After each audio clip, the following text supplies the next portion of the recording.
Se acabó.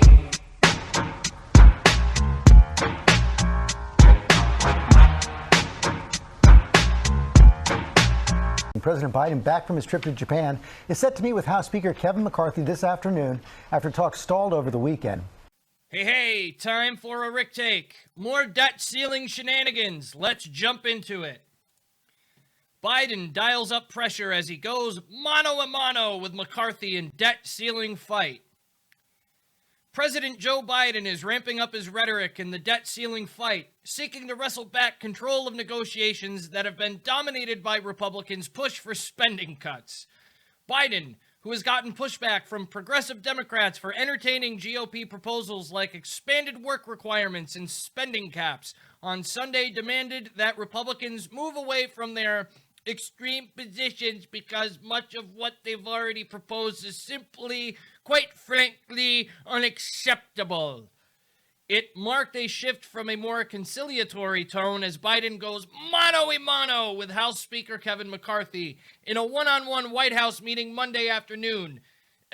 Too bad that's been shifted to 5:30 this evening. Anyways, 10 days from a June 1st deadline for a default unless the debt ceiling is raised.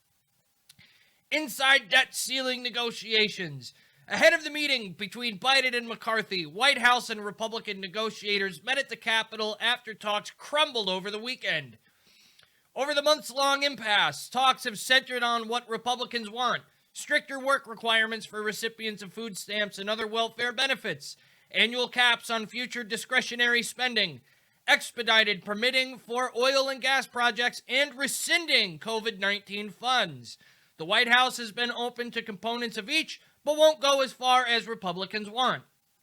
This past weekend, Republicans proposed a new cut to the Supplemental Nutrition Assistance Program, also known as SNAP, that Biden opposes. According to a White House official who discussed talks on the condition of anonymity, Republicans have also insisted on 6 years of annual spending caps, down from a prior demand for 10 years, while the White House will only agree to 2 years. The White House is now trying to flip the debate by pushing a key piece of the Democratic agenda: tax increases on the wealthiest Americans and corporations by not renewing tax cuts passed under the Trump administration in 2017. Biden said the White House put forward a proposal that includes $1 trillion in spending cuts, but as part of the same proposal, Democrats want the tax overhaul. Republicans have balked. In a new proposal over the weekend, Republicans also called for an increase to defense spending, which the White House said would result in further cuts to domestic programs in education and health care. Fucking A. The Democrats, this is probably the big Rick take I'm going to have on it. Democrats are fucking morons. I don't know how much more I can stress that one. But anyways, Biden's standoff with McCarthy tests pledge to unite. Biden entered the White House more than 2 years ago promising to put aside differences to work with Republicans to show that Washington can govern again. He did do that, and then he reneged on it, and he calls half the fucking country domestic fucking terrorists. The guy is delusional. He's not in his own mind. I don't even think he runs the fucking country. Who does? I don't know. Do you? Whether he can strike a deal with McCarthy is a major test whether Biden can unite even in the most partisan of times. Hint, hint, he can't. It will be no easy feat to find common ground with a party dominated by what Biden has labeled, see, extreme MAGA Republicans. Extreme MAGA Republicans are all extremists. They're all going to kill you. They're going to come for your abortions. They're going to come blah, blah, blah. Oh, shut the fuck up.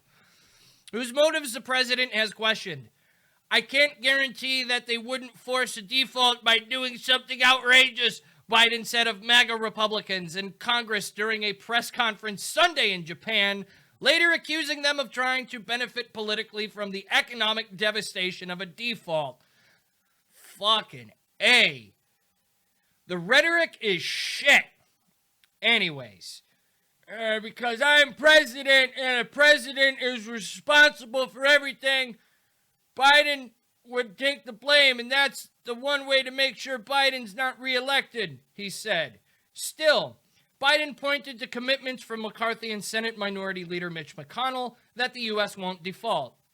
I'm assuming that we mean what we say, and we'll figure out a way to not have a default.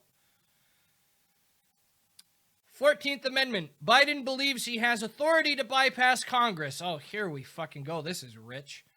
McCarthy, appearing on Fox News Sunday Morning Futures, slammed Biden's budget proposal for spending more than the height of the pandemic. He told reporters Monday that Republicans want to spend less than we did last year, which, that's a good idea. We just can't afford to keep borrowing from China and be more dependent and create more inflation, McCarthy said. The wild card in debt ceiling talks is Biden's consideration of invoking the 14th Amendment, which says the validity of the public debt of the United States shall not be questioned. Biden went further than he's gone before Sunday by saying flatly that he believes the 14th Amendment gives him the authority to bypass Congress and get around the debt ceiling, which sets a cap on the amount the U.S. can borrow. Some constitutional law experts argue Biden should challenge the legality of debt limit based on the 14th Amendment by having the Treasury continue to issue new debt to fulfill its financial obligations. I think we have the authority, Biden said, of bypassing Congress through the 14th Amendment, but he raised concerns that such a move could withstand potential litigation by the June 1st default deadline. The question is, could it be done and invoked in time? I will give you a fucking hint. Congress is the only governing body that has control of the fucking coin purse. That's it. The fuck is wrong with these people? Oy. Well, I'm jazzed up for a Monday because, damn it, these morons down in Washington can't fucking figure basic shit out. Well, I hope everybody's having a good start to their week. You can see where I am. If you liked the video, please give me a thumbs up. That's how I know that you liked it. Share it with your friends, family. Hopefully they have a sense of humor. Subscribe to my channel. Hit the notification bell so every time one of my videos comes out, you are notified. If you didn't like it, give it a thumbs down. Hate watch it. Hate share it. Hate subscribe. I don't care. I do this for the fun of it. And with that said, happy Monday. Peace out. Let's go, Brandon. You said already, I've done my part. Do you think that if there is a breach, nobody will blame you? Of course, no one will blame me. I know you won't. You'll be saying Biden did a wonderful job. I know you. Would you be blameless in a default situation? On the merits, based on what I've offered, I would be blameless. On the politics of it, no one will be blameless. And by the way, that's one of the things that some are contemplating. I actually had, well, I got to be careful here. I think there are some MAGA Republicans in the House who know the damage that it would do to the economy. And because I am president and presidents are responsible for everything, Biden would take the blame, and that's the one way to make sure Biden's not reelected.